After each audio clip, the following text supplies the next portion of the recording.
ఈ రాత్రి మనుషులు మిమ్మల్ని దూరంగా పెడుతున్నారా? మనుషులు మిమ్మల్ని చిన్న చూపు చూస్తున్నారా? మీ కొరకే నా దేవుడు గర్జన ధ్వనిని వినిపింపజేయబోతున్నాడు. పరిశుద్ధ స్థలం నుండి ఆయన స్వరం నీకు వినబడబోతుంది. శత్రుల గుండెలో దేవుడు భయాన్ని కలిగించబోతున్నాడు. ముట్టడి వేసిన అపవాది గుండెలో, సాతాను గుండెలో ఆయన గర్జనాధ్వని భయాన్ని పుట్టించబోతుంది.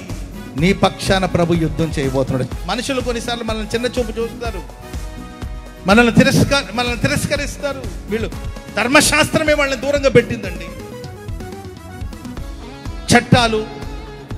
చట్టాలు విధులు, ఇది చట్టం, మీరు దూరంగా ఉండాలి, ఇది ఆజ్ఞ, మీరు ఇలాగే ఉండాలి, ఇక్కడే ఉండాలి అని చట్టం వాళ్ళని ప్రజలకి దూరంగా తీసుకెళ్ళిపోయింది. కానీ దేవుని వాక్యం వారిని ప్రేమించింది. సర్వశక్తి గల దేవుడు వాళ్ళని ప్రేమించాడు. ఆమె చెప్పండి గట్టిగా.